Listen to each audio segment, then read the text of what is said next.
Parler du temps. C'est toujours un sujet de conversation facile quand on ne sait pas trop de quoi parler. Il va faire beau, ils avaient annoncé de la pluie, 1 millimètre de pluie. Donc peut-être que demain, ça sera différent qu'est-ce qui fait chaud. Mais ce n'est pas de ce temps-là, en fait, dont j'avais prévu de vous parler ce matin. J'aimerais vous parler de mon passé en Christ, de mon présent en Christ et de mon futur en Christ.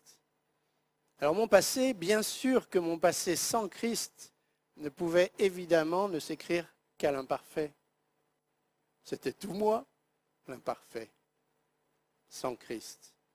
Comme le dit Éphésiens 2, j'étais mort dans mes offenses et dans mes péchés dans lesquels je marchais, c'est-à-dire que c'était ma façon de vivre sans Christ, ne pouvait qu'être caractérisée par l'imperfection du péché, l'insuffisance de mes motivations, de mon amour, de la qualité de ma relation avec Dieu, puisqu'il n'y avait pas, ou si peu, ou si mal, de relation réelle avec Dieu. Donc mon passé sans Christ, qui fort heureusement par sa grâce n'a pas duré longtemps, puisque j'ai eu le privilège de le connaître et de le rencontrer à 12 ans et demi. Un mois de juillet, il y a 52 ans, j'ai rencontré Christ. J'ai entendu qu'il m'aimait. J'ai entendu et compris à quel point Dieu m'avait aimé pour venir se sacrifier pour moi. Donc à 12 ans et demi, bon, j'étais pas un an, je n'avais pas d'ailes dans le dos, elles n'étaient pas en train de pousser. Mais je n'étais pas non plus avec une queue fourchue et des cornes, évidemment. Mais j'étais sans Christ. Donc j'étais dans l'imparfait, sans espérance et sans Dieu dans le monde. Mon passé avec Christ s'est composé grâce à lui. Parce qu'il m'a rendu à la vie. Vous qui étiez morts par vos offenses, il vous a rendu à la vie. Parce qu'il a tout accompli. C'est du passé composé. Ce qu'il a fait a été accompli parfaitement, ponctuellement, à cet instant-là. Et il n'y avait plus rien à ajouter pour que l'œuvre soit faite et parfaite.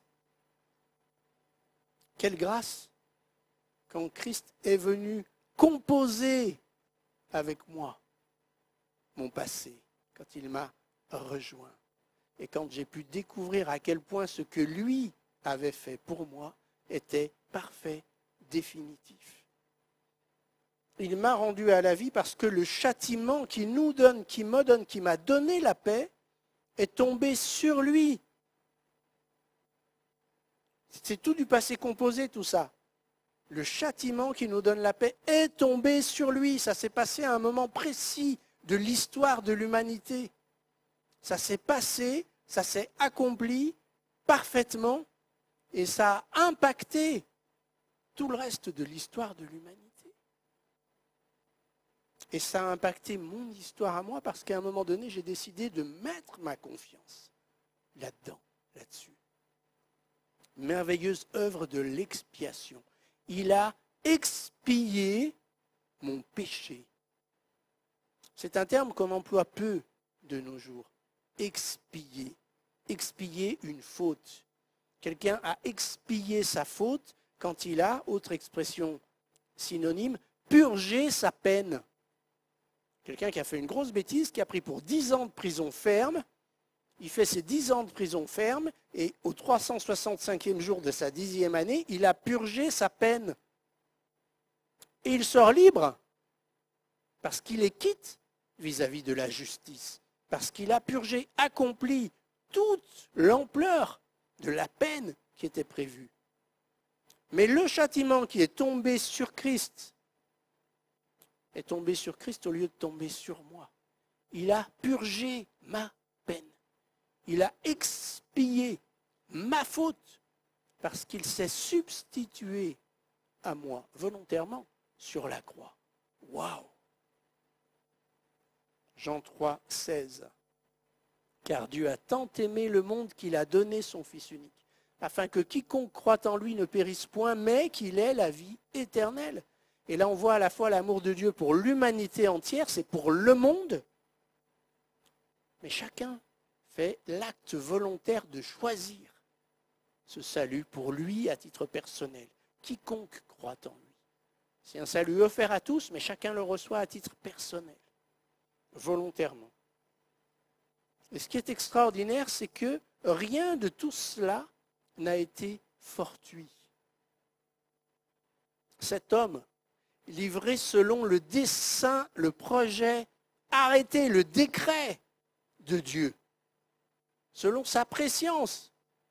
Vous l'avez crucifié, vous l'avez fait mourir par la main des impies. C'est vrai que ce sont les Juifs, par jalousie, qui ont choisi que ce soit lui qui soit crucifié, plutôt que Barabbas. C'est vrai que ce sont les Romains, les soldats, qui ont planté les clous.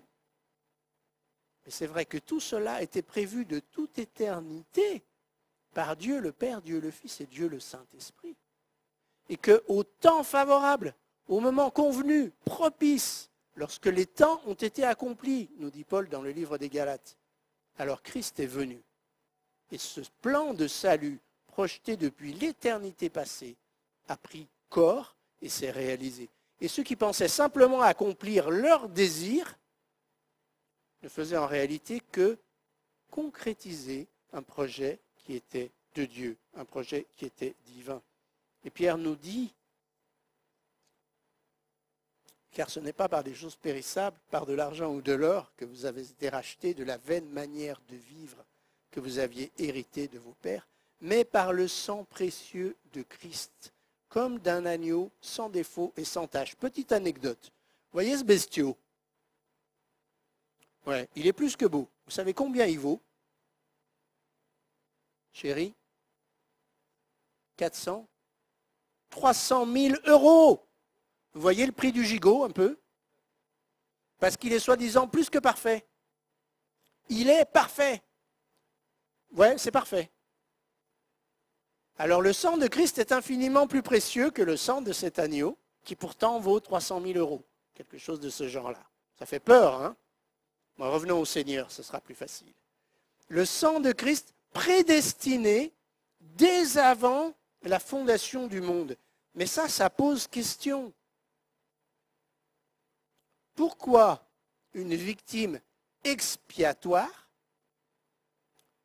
est prédestinée, est prévue, est conçue depuis avant la fondation du monde, si à ce moment-là, il n'y a encore personne de coupable? À quoi ça sert de concevoir si longtemps à l'avance un projet de salut, si au moment où on conçoit le projet, il n'y a personne à sauver? Dans ce lointain passé, un choix simplement merveilleux a été fait. Je fus élu. C'est simple. Je fus élu. Dieu a conçu ce plan et a prédestiné Christ comme victime expiatoire dans l'éternité passée, parce que dans l'éternité passée, j'étais moi aussi prédestiné à pouvoir être sauvé. Je n'existais pas. Le premier atome de la poussière de la terre n'existait pas. Mais dans le dessein de Dieu, dans le projet de Dieu, l'humanité présente et l'humanité en nécessité de salut était là. Et Dieu, d'aussi loin qu'il a prévu mon salut, a prévu de me choisir pour que je puisse accéder à ce salut et être sauvé. Je fus élu dans l'éternité passée. Waouh! Ça me rend quelque part tout petit. Ou, par erreur d'appréciation, ça me rend beaucoup trop grand. Il y a toute une tendance qui n'est pas fausse, mais qui n'est pas totalement théologiquement juste dans nos louanges. Des chants que j'aime beaucoup d'ailleurs. Pour moi, tu as tout créé. C'est pas faux. C'est pas totalement juste. C'est pas vraiment pour moi à titre strictement personnel que Dieu a créé tout le reste de l'univers. Tu rêvais de pouvoir m'aimer bien bien avant que tu aies créé le monde, tu rêvais de pouvoir m'aimer. Je ne sais pas quels étaient les rêves de Dieu. Je ne suis pas absolument sûr, bien qu'il m'ait clairement choisi depuis l'éternité passée pour être sauvé, que Dieu, dans cette éternité-là, rêve de pouvoir m'aimer. Ces chants ne sont pas faux, mais ils ne doivent pas faire de moi le nombril de l'univers. Parce que le plan de salut de Dieu est un plan pour l'humanité entière. Tout peuple, toute langue, toute nation, toute tribu, pas que ma petite personne. Alors bien sûr que dans sa grâce immense, Dieu est profondément personnel et relationnel. On l'a dit, David pouvait dire « mon Dieu ». Et quand Dieu s'adresse à ses prophètes, à Ésaïe, « mon prophète, mon Ésaïe que j'ai choisi ». Oui, nous avons ce privilège immense d'être avec Dieu dans une relation extrêmement personnelle et relationnelle. Mais cela ne fait pas de nous la superstar de l'univers. Restons petits et humbles devant Dieu, qui nous aime, c'est vrai, d'un amour infiniment grand, qui dépasse tout ce que nous pouvons imaginer et concevoir, mais qui ne fait pas de nous la star du monde. Parce que notre responsabilité, ma raison d'être, comme celle du petit oiseau, de la petite fleur, c'est de célébrer l'immensité de sa grâce. J'ai été l'objet de sa grâce. Je fus l'objet de sa grâce. J'étais l'objet de sa grâce. Tout ça, c'est mon passé en Christ. Mais ce passé n'est important que dans la mesure où présentement, aujourd'hui même, en cet instant, je vis quelque chose avec Christ. Vous savez, il y a des gens, parfois on leur demande de rendre un témoignage de leur vie chrétienne. Et ils nous sortent un truc, alors qui n'est pas faux, mais qui date. Alors je me rappelle quand j'étais jeune, à 12 ans et demi, quand je me suis converti, j'ai donné mon petit cœur au Seigneur. C'est bien. Tu n'as rien vécu depuis. Aujourd'hui, hier, avant-hier, il ne s'est rien passé avec Dieu et toi. Entre Dieu et toi, il n'y a pas du présent. Le passé, c'est bien. C'est du passé, par définition. Mais présentement, là, aujourd'hui, mon présent en Christ, ça, c'est du concret. Ça, c'est du vivant. Ça, c'est du maintenant. Mon présent en Christ, que dit Paul? J'ai été crucifié avec Christ, et si je vis présentement, ce n'est plus moi et rien que moi qui vis, c'est Christ qui vit présentement en moi.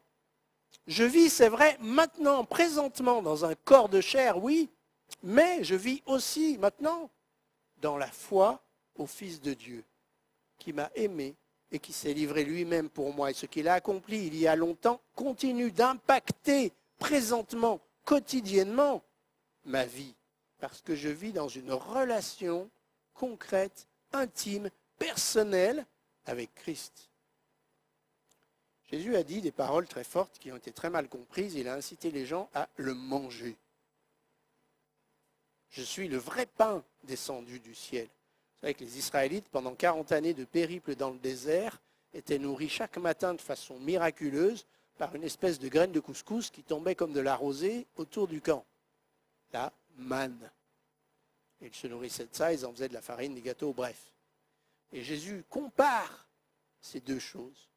Et il dit, ce n'était pas le vrai pain qui descendait du ciel, même si apparemment ça descendait du ciel. Le vrai pain qui descend du ciel et qui donne la vraie vie, la vie éternelle, c'est moi, c'est mon corps. Et il faut que vous me mangiez pour vivre.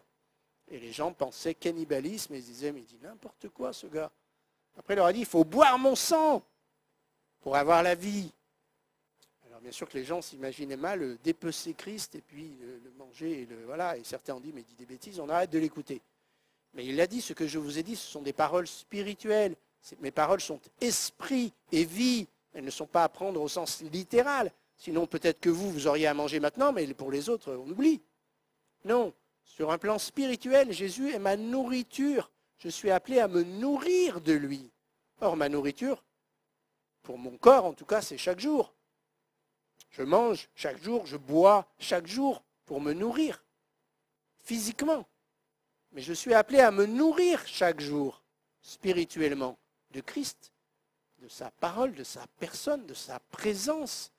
Et c'est pourquoi quand Christ prend l'exemple du cep et des sarments qui tirent du pied de vigne la sève, donc la vie, il dit, je suis le sarment, vous êtes les ceps, vous devez de moi tirer votre vie spirituelle. Merci. Je suis le cep, vous êtes les sarments, merci. Vous devez tirer de moi votre vie, parce que vous n'en êtes pas la source de votre vie spirituelle. La source, c'est moi. Si vous vous coupez de moi, ben vous n'allez pas survivre. Et donc je suis appelé chaque jour à entretenir cette relation personnelle privilégiée avec Jésus-Christ. Me nourrir de sa parole, lui parler, être en relation quasi permanente avec lui. L'image suivante, merci, voilà, car l'amour de Christ nous presse parce que nous estimons que si un seul est mort pour tous, tous donc sont morts, auraient dû mourir, et qu'il est mort pour tous afin que ceux qui vivent, présents, ne vivent plus pour eux-mêmes, mais pour celui qui est mort et ressuscité pour eux. L'amour de Christ nous presse, nous étreint. Je suis appelé à vivre chaque jour de mon présent dans l'étreinte de l'amour de Christ, dans la conscience de sa présence et de son amour pour moi. Et quand on vit dans l'étreinte de l'amour de quelqu'un, ben parfois on a une alliance autour du doigt, et ça veut dire que cette étreinte est une pensée permanente, latente, qui impacte mes regards, mes choix, mes paroles, mes attitudes. Je ne suis pas un homme libre, avec un panneau écrit « disponible ». Non, pourquoi? Parce que j'ai un anneau là, au doigt. Il y a un amour qui m'étreint et dont je ne désire aucunement m'affranchir. Ça, c'est sur le plan humain. Mais spirituellement, nous sommes appelés à vivre ça avec Christ. J'ai un Dieu qui m'aime, qui m'a aimé, qui présentement m'aime. Et je n'ai pas le désir de m'affranchir, d'être en autonomie par rapport à cette relation-là. Au contraire, je veux y trouver mon bonheur, mon plaisir, ma sécurité, ma joie. C'est rassurant, cette présence permanente et bienfaisante et bienveillante et pleine d'amour de Christ. Paul disait, pour moi, vivre, c'est Christ. Pour moi, vivre, c'est Christ.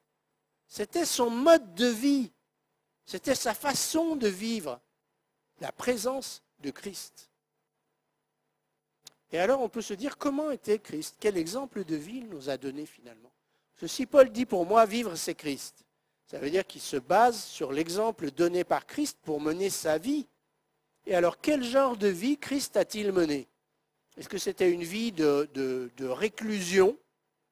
Le gars inaccessible dans sa tour d'ivoire avec 4 sas, des gardes du corps partout? Ben non. Jésus, il était disponible, accessible à tous. Jésus, il a mené une vie relativement simple, pleine de relations, riche sur le plan relationnel. Infiniment riche de relations avec Dieu, dont il était en dépendance totale et permanente. Il pouvait dire, le Seigneur, Dieu ne m'a jamais laissé seul parce que je fais toujours ce qui lui est agréable. Donc Jésus a vécu une vie sous l'entière et totale approbation du regard de son Père, mais aussi une vie totalement open vis-à-vis des autres. Et de tous les autres, sans ségrégation, sans aucune restriction. Ceux qui étaient bien aux yeux du monde, ceux qui étaient moins bien, ceux qui n'étaient pas bien du tout. Et Jésus se laissait approcher, Jésus accueillait. C'est un exemple de vie. Dieu nous appelle à vivre la vie pleinement sur le plan relationnel. Et en toute reconnaissance de tous ses bienfaits pour nous. Jésus n'a pas vécu une vie austère, rétrécie. Ah non, ça non, ça non, ça non, ça non, ça je peux pas, ça il faut pas, ça c'est écrit comment, non. Non, Jésus a vécu dans une liberté, waouh, magnifique. Et il nous invite à cette liberté dans la reconnaissance à Dieu pour ses bontés, pour ses bienfaits, sur le plan simplement matériel. Mais il nous donne aussi l'exemple d'un engagement total pour les autres. Et quel engagement! Et ça aussi, si pour moi, ma façon de vivre, c'est l'exemple de Christ, ça veut dire que je dois me rendre disponible, accessible au monde qui m'entoure, aux autres. Jésus, qui pourtant était le Seigneur des Seigneurs, a vécu comme un serviteur.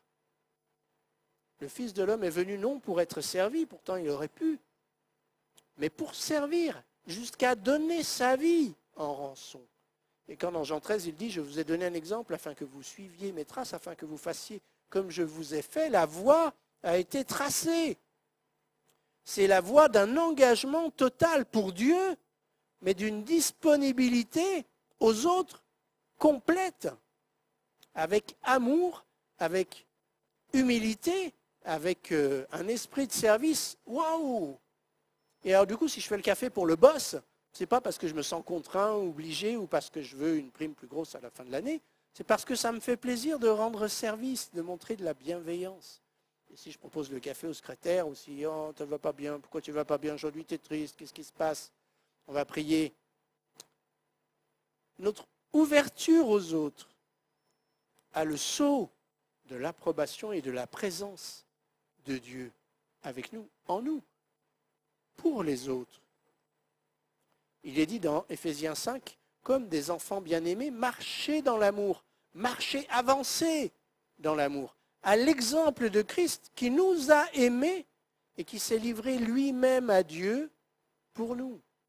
Mon quotidien, c'est de m'offrir à Dieu pour le bonheur et le plaisir de Dieu, en sachant qu'il va me distribuer aux autres. Vous savez, c'est l'histoire du petit garçon avec ses quelques pains et ses quelques poissons. Il y avait toute une foule affamée. Et le petit garçon, il aurait pu garder son gros casse-croûte. Pour un petit garçon, c'était pas mal. C'était copieux même. On se demande même pourquoi il avait un si gros casse-croûte. Mais peu importe. Mais il n'a pas tout gardé pour lui. Il a tout donné dans les mains du Seigneur. Et le Seigneur, il a fait distribuer. Et si nous offrons notre vie à Dieu parce qu'il est digne de recevoir cette offrande quotidiennement, si je veux son approbation sur ma vie, si je veux le célébrer, le glorifier pour sa grâce, je dois être prêt à ce que je viens de lui offrir, il en donne un peu aux autres, qu'il le répande, qu'il le distribue. Et dans cette distribution, je vais trouver ma joie, ma paix, mon bonheur, parce que Christ sera présent avec moi dans chacun de ces petits cadeaux qu'il va faire de moi au monde qui m'entoure. C'est grâce de sa part. Dans 1 Jean, il est dit, celui qui prétend être en communion avec Christ, pour moi vivre c'est Christ, celui qui dit ça doit aussi marcher comme Christ a marché lui-même. Quand on marche à deux, et si on veut marcher dans la distance, il faut marcher au même pas. Quand on se promène avec ma chérie, il n'y en a pas un qui est 3 mètres devant et l'autre 10 mètres derrière, même si ça monte, même si ça descend, même si c'est plat. On s'attend l'un l'autre parce qu'on a envie de marcher ensemble. C'est ça l'idée de la promenade en fait. C'était d'être ensemble. Mais avec Christ, c'est pareil. Si on marche quotidiennement avec Christ, ça veut dire qu'on marche à son pas. Ça veut dire qu'on reste à côté de lui. Mais mon présent est plus complexe que ça. Mon présent n'a pas qu'une situation visible, partageable avec mon entourage. Mon présent est aussi doté d'une position nettement plus élevée, nettement supérieure. Si donc vous avez été ressuscité avec Christ, cherchez les choses d'en haut, où Christ est assis à la droite de Dieu. Dans Éphésiens, il est dit, il nous a ressuscités ensemble et nous a fait asseoir ensemble dans les lieux célestes en Christ. Donc bien que nous soyons présentement debout ou assis sur une chaise dans l'église, en réalité, notre position spirituelle est beaucoup plus élevée que ça. Au moment où Christ s'est identifié à nous en mourant sur la croix, il s'est aussi identifié à nous lors de sa résurrection et il nous a pris avec lui sur la croix. C'est pour ça que notre péché a été vraiment expié. Mais il nous a aussi pris avec lui dans sa résurrection pour nous emmener avec lui déjà spirituellement dans les lieux célestes, dans la présence même de Dieu. Ce qui fait que je peux regarder et vivre les contingences, parfois difficiles, du présent dans ma situation présente, en prenant le recul de ma position spirituelle. Je suis assis avec Christ dans les lieux célestes, à l'abri de tout. Dans Colossiens 3, Paul dit, « Votre vie est cachée avec Christ en Dieu. » Dans une protection totale. C'est-à-dire qu'ici-bas, il peut tout m'arriver, je pourrais même mourir peut-être. Au pire, du pire, je peux mourir. Mais en réalité, ma vie, ma vraie vie, ma vie éternelle, elle est déjà acquise, elle a déjà commencé dans les lieux célestes, avec Christ, dans la présence même de Dieu. Et ça, c'est inattaquable, inatteignable, intouchable. Personne ne peut aller prendre ça. Personne ne peut me ravir ça. On peut, oui, éventuellement pirater mon compte en banque, piquer dans mon porte-monnaie. Oui, ici-bas, on peut faire ce genre de choses. Mais ce que j'ai obtenu en Christ et qui est dans les lieux célestes, personne ne va aller mettre la main là-haut. Personne ne va me ravir ce trésor-là. C'est pourquoi je suis invité aussi, conscient de ces réalités-là, à m'attacher non pas à ce qui est très visible et très matériel et très terrestre et très éphémère, mais à m'attacher aux choses célestes, à ces richesses spirituelles qui m'ont été obtenues par le sacrifice de Christ et dont je suis déjà bénéficiaire. Quand Jésus dit « Cherchez d'abord le royaume et la justice de Dieu », il parle de ces réalités spirituelles. Et toutes ces choses dont nous avons concrètement, présentement besoin pour cette vie-là, vous seront données par-dessus. Si Dieu, dans son immense grâce, nous a favorisés au point de nous prendre déjà avec lui dans sa présence sainte et glorieuse dans le ciel, s'il nous a donné ça en nous donnant Christ, comment ne nous donnera-t-il pas aussi toutes choses avec lui? Comment Dieu nous refusera-t-il les nécessités terrestres s'il nous a déjà comblés de ce qu'il avait de plus précieux qu'il pouvait nous offrir, sa propre vie, à travers le sang de Christ? Comment ne nous donnera-t-il pas aussi toutes choses avec lui, dit Paul dans son argumentation? Puisque le Père ne nous a pas refusé le Fils, son bien le plus précieux, comment nous refuserait-il quoi que ce soit de ces petites choses terrestres dont nous avons besoin? Ce qui nous donne une sécurité, une paix intérieure. Il l'a dit à ses disciples, vous valez beaucoup plus qu'une petite volée de moineaux. Et pourtant, Dieu prend soin de chaque petit moineau. Quand il m'arrive, si je suis en train de faire mon 4 heures, mon pique-nique, et qu'un de ces petits piafs vient me voir et que je lui lance une petite boulette de pain, je me dis, tu collabores avec le Dieu créateur. Tu nourris un de ces petits moineaux dont il prend soin. Mais si Dieu prend soin avec bienveillance de ces petits piafs, il va m'oublier? Ben non, bien sûr que non. Dans le présent, je suis ici-bas sur terre, mais j'ai déjà une place pour moi que j'occupe spirituellement dans la présence même de Dieu. Et ça, c'est glorieux.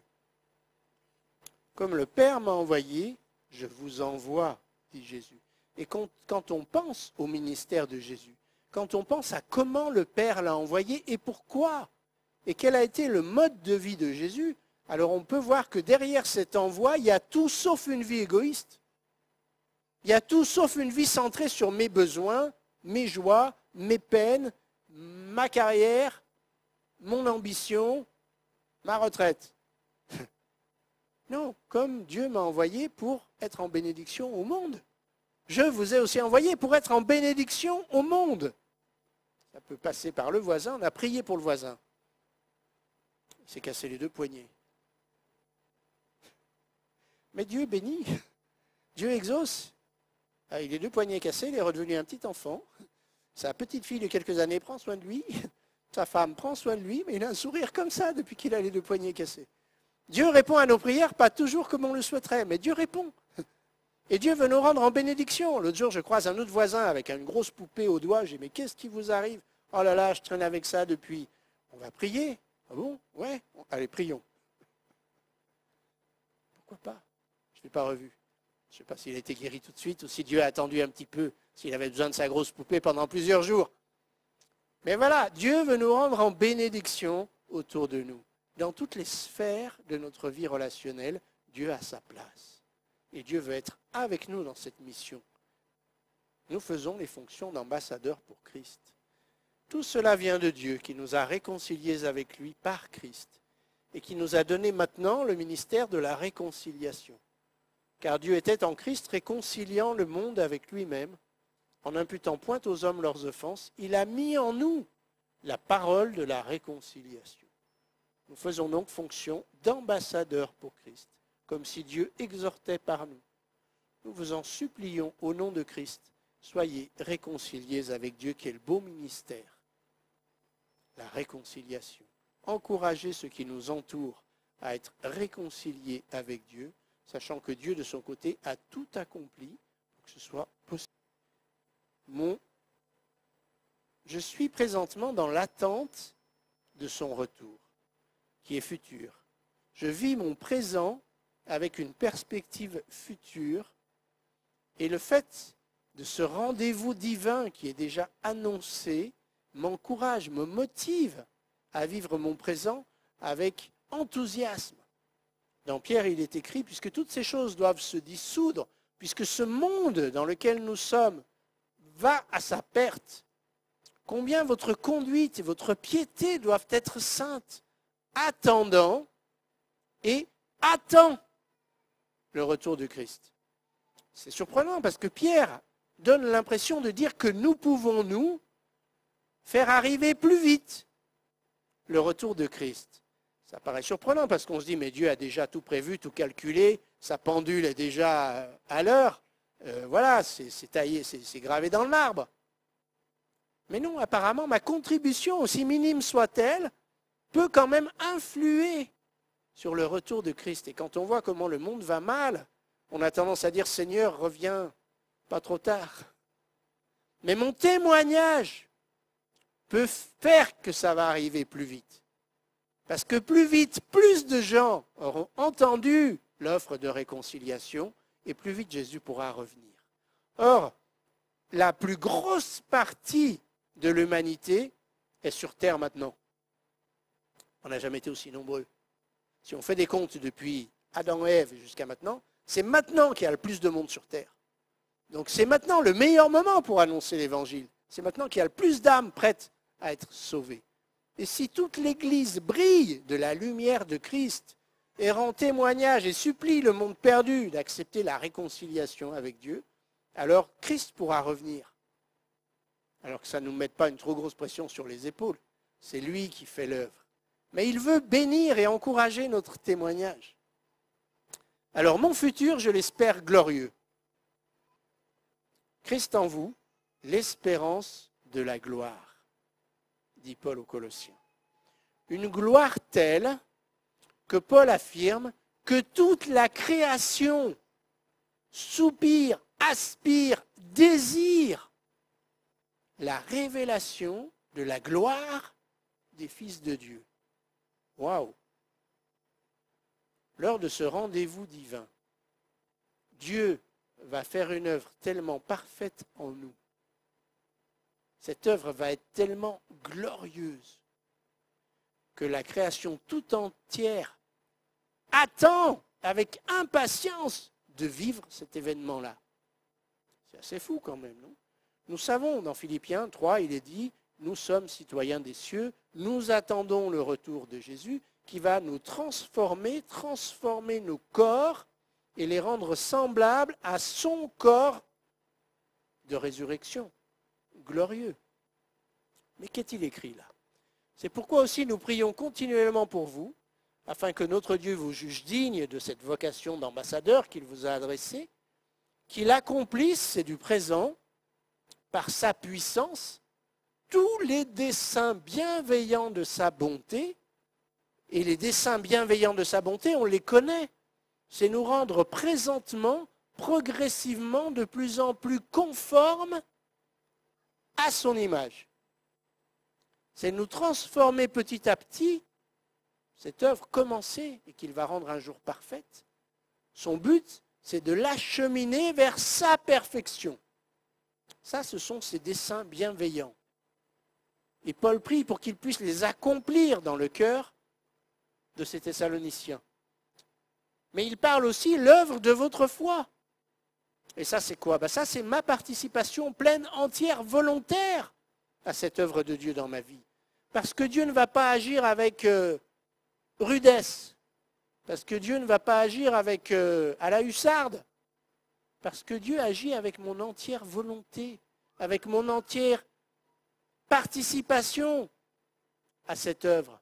Il ne va pas me transformer de force.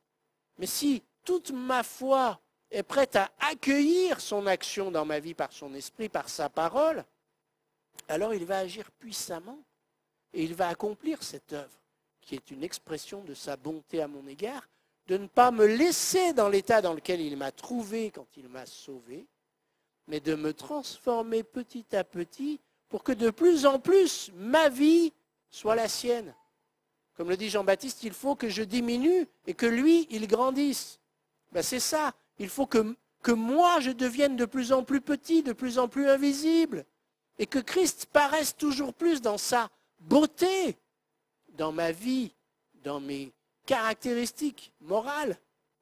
Alors pas physiques, vous n'allez pas vous transformer en homme, mesdames, rassurez-vous, vous allez rester belle comme vous êtes, et nous n'allons pas nous transformer en quelqu'un de typé forcément très juif.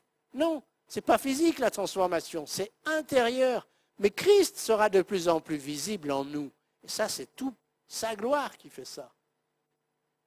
Ainsi, le nom de notre Seigneur Jésus sera glorifié en vous, parce que nous rendons gloire à qui il est, en le choisissant comme maître et en voulant lui ressembler de plus en plus. C'est un honneur que nous lui rendons, qui lui est dû. Mais vous serez glorifiés en lui. Et ça, c'est juste extraordinaire, selon la grâce de notre Dieu et du Seigneur Jésus-Christ. Nous serons glorifiés en lui. C'est à quoi il vous a appelé, à cette ressemblance par notre évangile, pour que vous possédiez la gloire de notre Seigneur Jésus-Christ. Waouh! Jésus ne veut rien de moins que ça, partager avec nous sa gloire. Et c'est tellement vrai qu'il est dit que lui va être admiré, pas seulement dans sa propre personne, mais dans tous ceux qui auront cru en lui. Le reflet de la gloire de Dieu ne sera plus seulement en Christ, digne de toute admiration, mais puisque nous serons rendus conformes à Christ dans sa perfection, la gloire de Dieu sera visible dans tous ceux qui auront cru. Nous serons nous-mêmes comme des facettes, des reflets de la gloire de Christ à la gloire de Dieu le Père. C'est fabuleux, non? Ça, c'est le futur qui nous attend. Et que dit ce texte? Car personne ne peut poser un autre fondement pour la foi, celui qui a été posé, c'est-à-dire Christ. Mais chacun bâtit sur ce fondement, avec de l'or, de l'argent, des pierres précieuses, du bois, du foin, du chaume, et l'œuvre de chacun sera manifestée. Car le jour la fera connaître, parce qu'elle se révélera dans le feu éprouvera ce qu'est l'œuvre de chacun. Si l'œuvre bâtie par quelqu'un sur le fondement subsiste, il recevra une récompense. En plus de tout le reste, Dieu nous annonce une remise des prix. C'est pas beau ça, c'est pas extraordinaire, c'est pas fabuleux. Non seulement par pure grâce, il va accomplir par son esprit une œuvre de transformation qui va être à sa gloire. Nous n'avons qu'à croire, nous n'avons qu'à saisir par la foi ça. Mais en plus, malgré tout, il y aura encore une récompense. Pour ce peu que nous aurons fait, accepter de le laisser libre d'agir dans notre vie, il y aura pour ce que nous aurons construit avec lui dans notre présent, une récompense future à sa gloire. Et il est dit que Dieu lui-même rendra à chacun la louange qui lui sera due. alors que nous rendions à Dieu la louange qui lui est due, ça c'est normal. Mais imaginez seulement que Dieu rende à chacun d'entre nous la louange qui lui sera due. Et ça nous ramène à la parabole. C'est bien, bon et fidèle serviteur. Entre dans la joie de ton maître. C'est bien. Et rien que ça.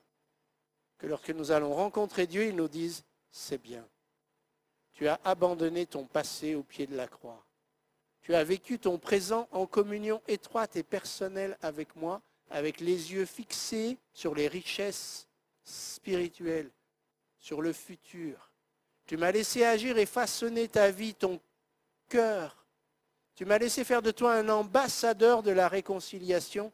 C'est bien, bon, fidèle serviteur. Waouh! Entre dans la joie de ton maître. Quel futur extraordinaire Dieu, dans sa bonté, dans sa grâce merveilleuse, a prévu pour nous. Alors, quel est mon désir présent? C'était le dernier ou il y a encore quelque chose? C'était le dernier. Mon désir présent, c'est un texte que nous allons lire dans Philippiens, je vais vous le lire. Philippiens chapitre 3. C'est quand Paul fait part de son cheminement personnel. Il dit, oubliant ce qui est en arrière, me portant vers ce qui est en avant, je cours vers le but pour remporter le prix, pour remporter la récompense. Et il dit ceci, je regarde toute chose ici-bas comme une perte, à cause de l'excellence de la connaissance de Jésus-Christ, mon Seigneur, pour lequel j'ai renoncé à tout. Je regarde toutes ces choses comme de la boue, afin de gagner Christ et d'être trouvé en lui. Non avec ma justice, mais avec la justice qui s'obtient par la foi en Christ, la justice qui vient de Dieu par la foi. Afin d'être trouvé en lui. Vous me cherchez, vous voulez me trouver? Mon adresse, ma demeure, ma résidence principale, c'est Christ. Être trouvé en Christ. Pleinement conscient d'être déjà assis dans les lieux célestes avec lui. Pleinement conscient que ma vie, c'est lui, c'est Christ. Que mon désir présent, c'est de lui ressembler toujours plus. De lui laisser toujours plus de place dans ma vie. Et ma perspective, c'est cette récompense céleste, cette louange de Dieu qui m'attend, qu'il me réserve, qu'il me prépare.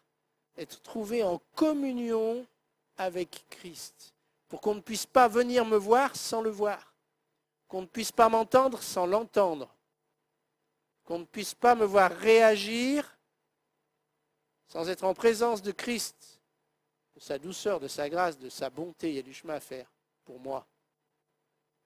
Mais c'est l'idée, être trouvé en Christ, pour sa gloire, pour sa seule gloire. Sachons nous débarrasser du passé, sachons vivre le présent dans sa présence. Le présent est un présent de Dieu. Chaque seconde du présent est une offre de Dieu, une occasion de communion avec lui. Et ayons les yeux sur le futur glorieux qui nous attend, qui nous est réservé, afin que nous mettions toute notre ardeur, toute notre foi à entrer dans ces choses qu'il a préparées d'avance, afin que nous puissions les vivre dans sa présence. Et que cet été soit un été de bénédiction pour chacun d'entre nous. Amen.